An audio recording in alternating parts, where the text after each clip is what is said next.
हमारे धर्म ग्रंथों में अनेक गुरुओं का वर्णन मिलता है। ऐसे ही गुरु थे द्रोणाचार्य। ये महाभारत के प्रमुख पात्र थे। महाभारत के आदि पर्व के अनुसार गुरु द्रोणाचार्य देवताओं के गुरु बृहस्पति के अंश अवतार थे। उन्होंने भगवान परशुराम से अस्त्र शस्त्रों की शिक्षा प्राप्त की थी। कुरुक्षेत्र के युद्ध में भीष्म के बाद कौरव के सेनापति गुरु द्रोणाचार्य को ही बनाया गया था। महर्षि भरद्वाज एक महान ऋषि थे जो गंगा नदी के तट पर आश्रम बनाकर तपस्या करते थे। एक दिन जब वो स्नान के लिए गए तो वहाँ उन्होंने स्वर्ग की अप्सरा साक्षी को देखा। अप्सरा को देखकर महर्षि भरद्वाज के मन में अनजाने में आम भावना उत्पन्न हो गया और उनके शरीर से वीर्य स्फुरित हो गया। उन्होंने तुरंत ही अपने कमंडलू पात्र में वीर को एकत्रित कर लिया। ईश्वर की कृपा से उसी कमंडलू में होप में एक दिव्य बालक का जन्म हुआ जिसको द्रोण नाम मिला। संस्कृत में द्रोण का अर्थ होता है कमंडलू या पात्र, इसीलिए उनका नाम द्रोणाचार्य पड़ा। इस तरह से महर्षि द्रोण का जन्म किसी स्त्री के गर्भ से नहीं बल्कि एक पात्र कमंडलू से हुआ था, जो कि एक अनोखी बात है। द्रोणाचार्य सदा भौतिक चीजों से दूर रहे, इसीलिए उनकी आर्थिक स्थिति ठीक नहीं थी। एक दिन उन्होंने देखा कि उनकी पत्नी कृपी अश्वत्थामा को दूध के रूप में पानी से मिले हुए चावल पिला रही है।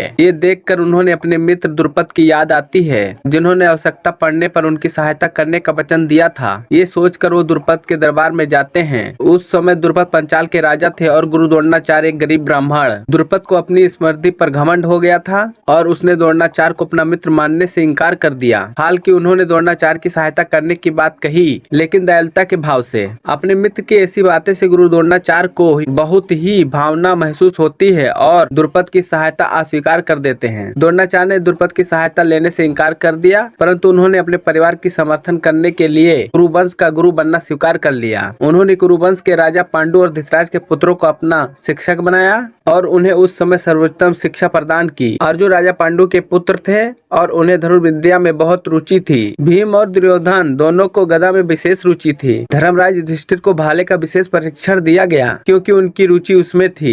उन्होंने कुरुवंश के राजकुमारों को उत्कृष्ट शिक्षा दी। अर्जुन को आज भी धनुर्धर में सर्वश्रेष्ठ माना जाता है। गदा युद्ध में भीम और दुर्योधन दोनों ही महान योद्धा माने जाते हैं। हालांकि उन्होंने अपने आश्रम में कुरुवंश के राजकुमारों को शिक्षा दी तो उन्होंने उनके साथ अपने पुत्र सुदामा को भी शिक्षा दी। उन्हें अपने पुत्र सुदामा से अबाध प्रेम था। इसी प्रेम के कारण उन्होंने उसे ब्रह्मास्त्र चलाना भी सिखाया। इस संसार में जब भी द्रोण का नाम लिया जाता है तो अर्जुन के साथ उनके अन्य शिष्य का भी नाम लिया जाता है और वो नाम है एकलव्य। एकलव्य जाति से भील थे और उन्हें धनुर्विद्या में विशेष रुचि थी। वो धनुर्विद्या सीखने के लिए गुरु द्रोणाचार्य के पास जाते हैं। गुरु द्रोणाचार्य एकलव्य को शिक्षा देने से इनकार कर दिया। उनका कहना था कि इस समय में कुरुवंश के गुरु हैं और कुरुवंश के प्रति निष्ठावान रहना उनका कर्तव्य है। एकलव्य उनकी बातें सुनकर लौट आते हैं, परंतु धनुर्विद्या में रुचि होने के कारण वो अभ्यास करते रहते हैं। गुरु द्रोणाचार्य को अपना गुरु मानकर उनकी मूर्ति स्थापित कर धनुर्विद्या सीखते हैं। एक दिन जब गुरु द्रोणाचार्य देखते हैं कि एक श्वान का मुंह बाणों से भरा हुआ है तो वो उनके पास जाते हैं। तो वो एकलव्य को देखते हैं। तब गुरु द्रोणाचार्य को पता चलता है कि एकलव्य ने सारी विद्या उन्हें गुरु मान कर ली है। तब गुरु द्रोणाचार्य गुरु दक्षिणा मांगते हैं तो वो वचन देते हैं कि वे जो भी मांगेंगे उन्हें अवश्य देंगे। तब गुरु द्रोणाचार्य उनसे दाहिने हाथ का अंगूठा मांग लेते हैं। एकलव्य नम आंखों से अपना दाहिना हाथ का अंगूठा दान कर देते हैं। इस पर गुरु द्रोणाचार्य एकलव्य से उनके दुख के बारे में कहते हैं, तुम इसीलिए दुखी हो क्योंकि मैंने तुमसे दान में तुम्हारा अंगूठा मांगा था। इसका एकलव्य बहुत ही शानदार उत्तर देते हैं,